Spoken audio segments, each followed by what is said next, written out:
মুক্তিযুদ্ধ বিষয়ক মন্ত্রী থাকাকালে ব্রাহ্মণবাড়িয়ায় বাঞ্ছারামপুরে বিশাল সাম্রাজ্য গড়ে তুলেছিলেন অবসরপ্রাপ্ত ক্যাপ্টেন এবিএম তাজুল ইসলাম। এলাকায় টেন্ডার, চাঁদাবাজি, খুন, সরকারি জমি, বিল দখল সবকিছুই করেছেন নীরবে। ক্ষমতার দাপটে কেউ কিছু বলার সাহস করেনি। ফ্যাসিস্ট হাসিনার পতনের পর সপরিবারে আত্মগোপনে গেলেও শেষ রক্ষা হয়নি তার। রাজধানী থেকে তাকে গ্রেফতার করে পুলিশ। ব্রাহ্মণবাড়িয়া থেকে শিহাবুদ্দিন বিপুর পাঠানো রিপোর্ট। তাজবাহিনী এই কোরের বিল সহ প্রায় ১,৫০০ বিঘা জমি তারা জবরদখল করে রাখছে। সাদাসিধা চেহারার মধ্যে লুকিয়েছিল ভয়ঙ্কর রূপ। ব্রাহ্মণবাড়িয়া ৬ আসনের সংসদ সদস্য থেকে মুক্তিযুদ্ধ বিষয়ক প্রতিমন্ত্রী হওয়ার পর অনেকটা বেপরোয়া হয়ে ওঠেন তাজুল ইসলাম। শেখ হাসিনা ছাড়া কাউকে মানতেন না তিনি। মুক্তিযুদ্ধ বিষয়ক প্রতিমন্ত্রী হয়ে মুক্তিযোদ্ধাদেরও ছাড় দেননি তিনি।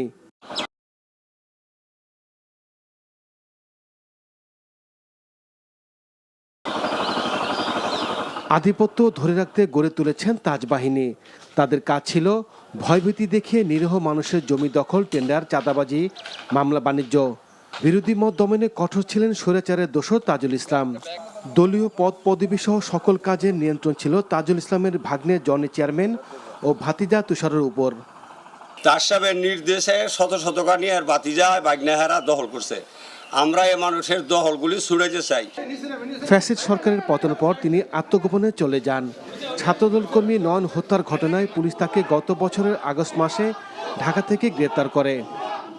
বাঞ্ছারামপুরে এমন কোনো সেক্টর নাই, সরকারি বেসরকারি, বালুমহল, জলমহল, সকল অফিস আদালতে একটা নির্ভরযোগ্য পরিস্থিতি সৃষ্টি করেছেন, টেন্ডারবাজি করেছেন। ক্যাপ্টেন তাজুল ইসলামের দখলকৃত জমি উদ্ধারের আশ্বাস দিলেন উপজেলা নির্বাহী কর্মকর্তা। আমরা যে তালিকাটা করছি সেখানে কিন্তু সর্বস্তরে যে অবৈধ দখলদার আছে তাদের যে অবৈধ জায়গাগুলো তাদের দখলে আছে সেই আমাদের তালিকার মধ্যে কিন্তু চলে আসবে।